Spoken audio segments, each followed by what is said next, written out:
Hi, my name is Andrew Wright and I'm the Business Development Manager at iSex Limited. Today I'm joined by our CEO, Dr. John Russell. John recently celebrated 20 years with the company, so I thought it'd be a good idea to get some insights into his career, experience and his predictions for the future from the man himself. So hi John, how are you doing? Hello, great to be here. Nice to have this opportunity, Andrew. Thank you.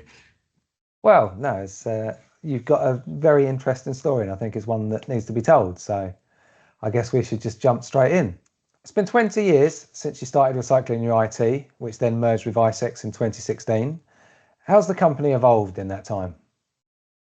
Well, it started in my garage, and now we've got two sites covering about 13,000 square feet. So it's obviously grown a bit. Initially, I had one van and I did everything. So anyone that called up got to speak to John from sales. And I then got a reply from John from logistics to book them in with a collection. And then guess who turned up? John, the driver. Shortly after that collection, I'd get a call from John from marketing to make sure John, the driver, was wearing his high vis steel toe caps and was courteous and polite. And for anyone that didn't pay their bills on time, they'd get a call from John from credit control. So what I sort of did initially over the years was starting to fill those boxes, so I didn't have to do everything. So now I'm just doing the things that I like doing. So that's one of the things that's involved. But of course, over that time also, we've had to become a lot more professional. So we teamed up with Blanco to make sure all our data erasure was recorded and guaranteed. Our procedures and policies got more robust. It started off, we went through all the phases, got invested in people first, then ISO 9000 management systems, ISO 14,000 environmental systems, ISO 27,000 security systems, and so on, which is what we needed to do to win those bigger clients and to work towards getting longer contracts. Other things that changed along the way, because initially it was all on spreadsheets, with the finance and accounts and customer lists, telephone numbers, booking in. And when we had to start generating forms and paperwork, they were all designed on spreadsheets to start. And as gradually, we got CRMs, then we got inventory control, and now we're running an enterprise control package that has systematized the whole business and makes things a lot more transparent and convenient for everyone involved.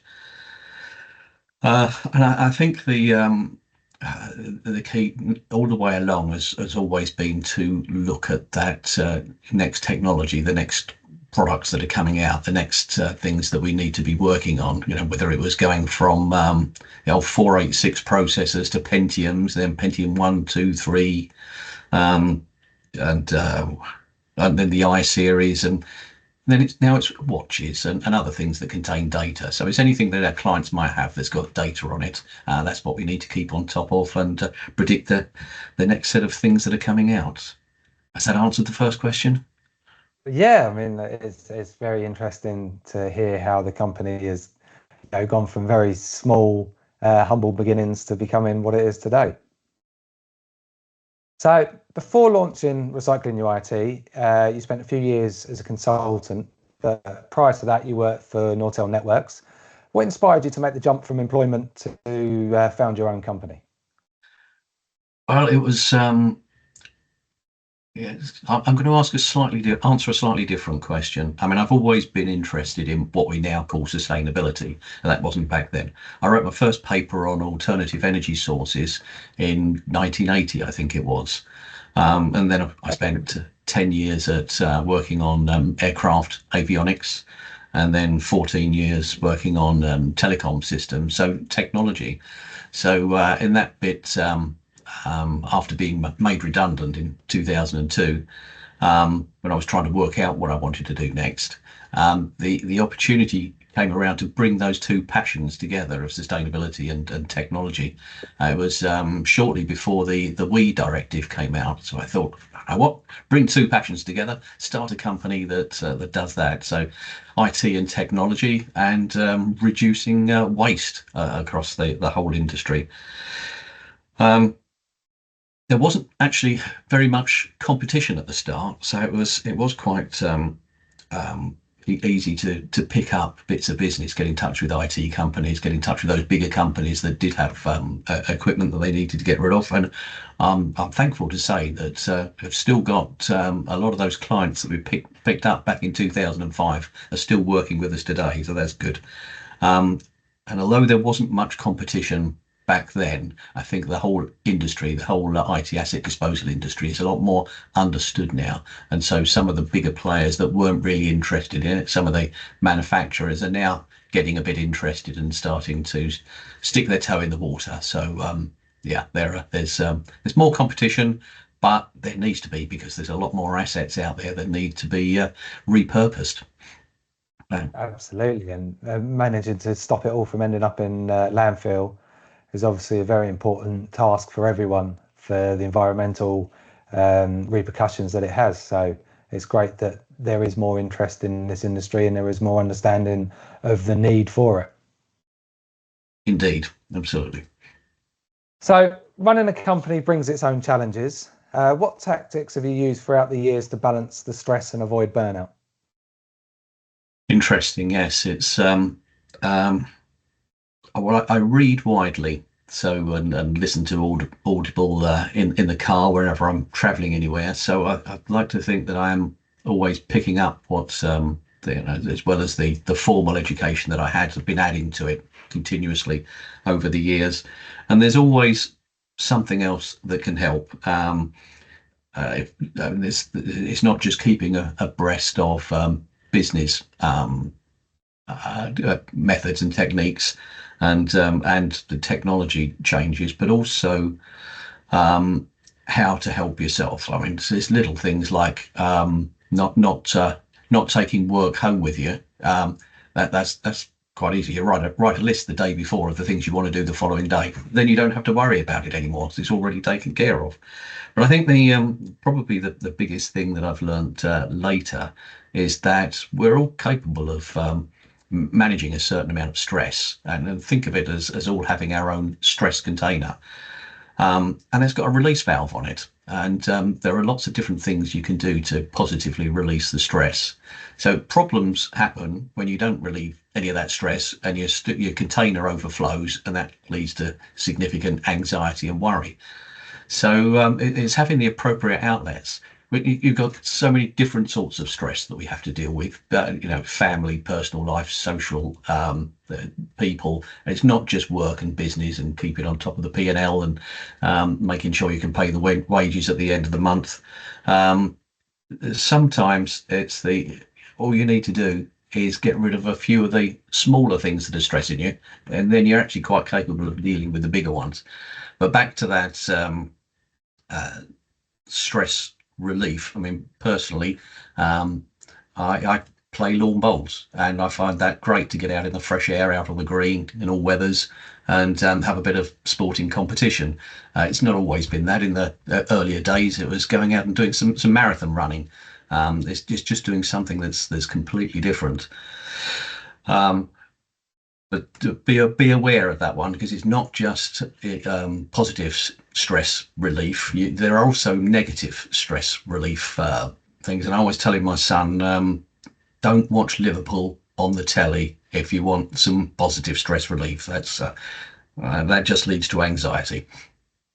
Or who am I trying to kid? I support Southend United. That's always stressful.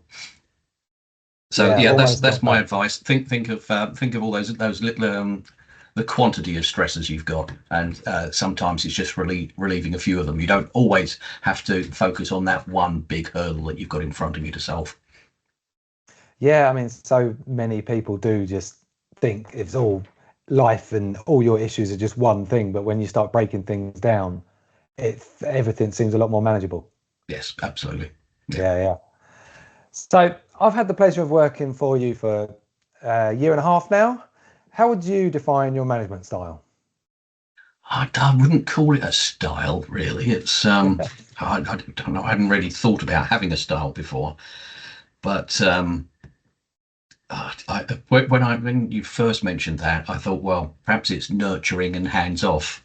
Um, but I thought about it a bit more and realised that in the early days, I mean, because of possibly the qualifications I've got and the way I think, I always wanted to be the smartest person in the room, which worked for a little while. Um, but actually now it doesn't work. I mean, what's the point of employing clever people and then trying to do everything yourself or telling them what to do? So I think now I'd say that it's as long as you provide the training, the guidance, and the direction, just keep away from people and let them get on with what they're good at, because they're going to generally surprise you by coming up with some good ideas, showing initiative, and running a good team. So that I think that's where I'd like to think that our team is at the moment. Everyone's all I have to do is keep my hand on the rudder. Everyone else does everything else, and it's going quite well. Thank you. Yeah, you've definitely. I feel like you've kind of trusted me in the position that I am, and my experience and my abilities, and just kind of allowed me that freedom to develop into the role that I feel is best. And I hope that's been a good thing for you. That's good to hear that feedback. Thank you. Yeah. With everything that's happened over the last 20 years, if you could go back to 2005 and speak to yourself as you were starting up the company, what advice would you give to the younger version of you? Well, there are instances of people who I'm not going to name here who I could say, yeah, that's a good person to know, and that person isn't. Steer away from them. Too late now. Yeah, that's only something you're going to learn with that contact and experience. I think probably the key message is that there'll be times when you feel like giving up. Don't, just stick with it, because it'll all be worth it in the long run. Yeah, no, I something that I resonate with, absolutely. Moving back to today, the tech industry is advancing at a rapid pace. How do you see the future of ITAD changing?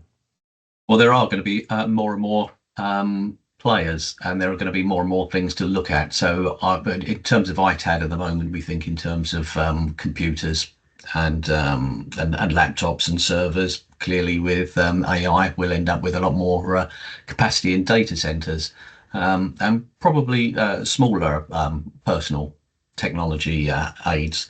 But then, we've got a whole load of other things that wouldn't necessarily have been called technology in the past that have now got data stored in them.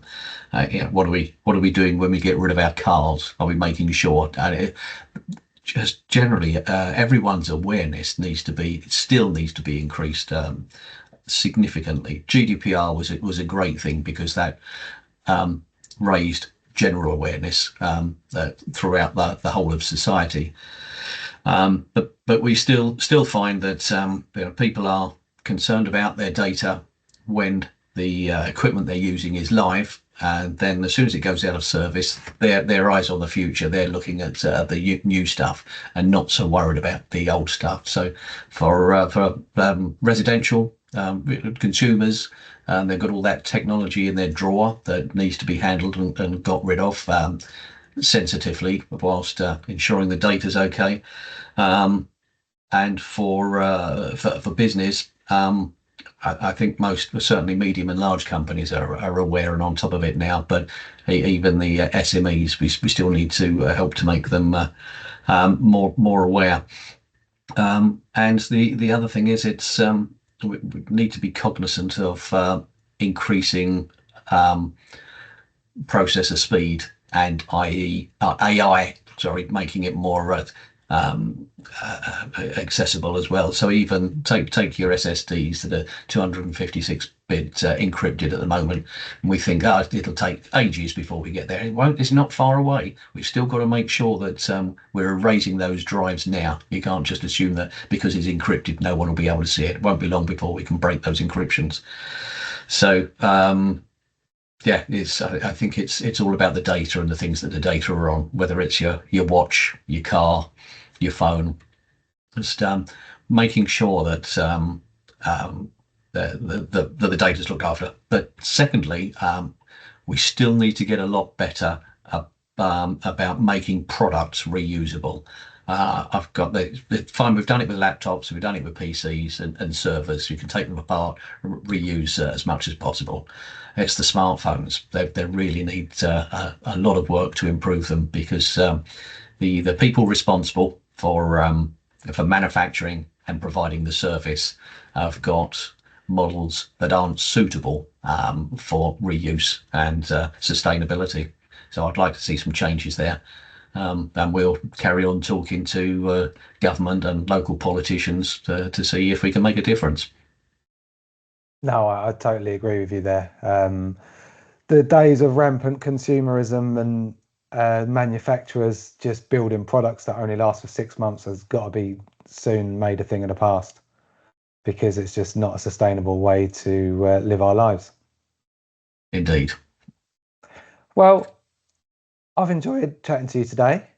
I hope the people that are watching this can take a few things and get to know a bit more about you as a person and the history of ISEX. So I thank you for your time.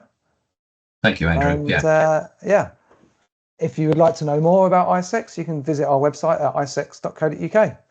Thank you very much. Thanks. Bye.